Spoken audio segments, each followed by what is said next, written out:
प्रदेश में सरकार किसानों से न्यूनतम समर्थन मूल्य पर मूंग और उड़द की खरीदी करेगी। इसके लिए 19 जून से पंजीयन शुरू होगा। सीएम डॉक्टर मोहन यादव ने कहा कि इस संबंध में मेरी केंद्रीय मंत्री शिवराज सिंह चौहान से चर्चा हुई है। राज्य सरकार की ओर से केंद्र सरकार को प्रस्ताव भेजा गया है। सीएम यादव ने ट्वीट के जरिए इसकी जानकारी दी। उन्होंने कहा कि जो किसान उड़द और मूंग का उत्पादन करते हैं वे इसके लिए पंजीयन कराए ताकि सरकार इसकी खरीदी कर सके और उन्हें अपनी उपज का उचित दाम दिलाया जा सके। सीएम यादव ने जानकारी देते हुए बताया कि किसान संबंधित खरीदी केंद्रों पर बिक्री के लिए पंजीयन की तैयारी करें। भारतीय किसान संघ के साथ लगातार चर्चा हो रही है।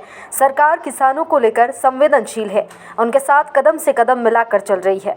वहीं किसानों के विरोध की जानकारी मिलने के बाद गुरुवार को सीएम यादव ने कहा था कि वे जल्द ही केंद्रीय कृषि मंत्री से बात करेंगे और किसानों के हित में फैसला लेंगे। मध्य प्रदेश सरकार किसानों की बेहतरी के लिए यशस्वी प्रधानमंत्री के आशीर्वाद से सभी क्षेत्रों में लगातार ध्यान रख रही है।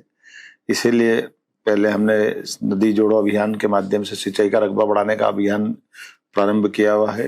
साथ ही साथ हमारी उन्नत प्रकार की कृषि हो तो उन्नत बीज मिले, उन्नत प्रकार के यंत्र मिले, इनके कृषि के मेले भी हमारे द्वारा लगाए जा रहे हैं।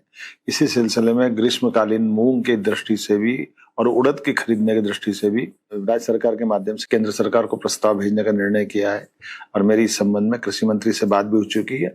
और इस आधार पर 19 तारीख से मध्य प्रदेश सरकार किसानों की उड़द और मूंग के पंजीयन की तारीख डिक्लेयर कर रही है।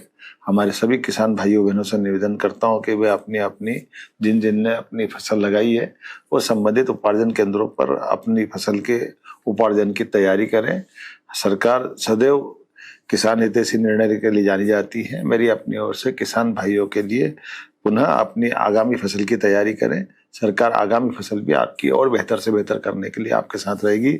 भारतीय किसान संघ के साथ हम लगातार चर्चा में भी हैं ताकि हमारे सभी प्रकार के कृषि आधारित उद्योग लगा करके कई बार कुछ फसलों में खास करके सब्जी जैसे टमाटर या अन्य जगह पर भी जो भविष्य में ऐसे उद्योग लगे ताकि हमारी फसलों का देश के हित में उपयोग हो और किसानों को ठीक से वाजिब दाम मिले। आइए हम सब राज्य की बेहतरी के लिए माननीय प्रधानमंत्री के नेतृत्व में डबल इंजन की सरकार के साथ कदम से कदम मिला के चलें।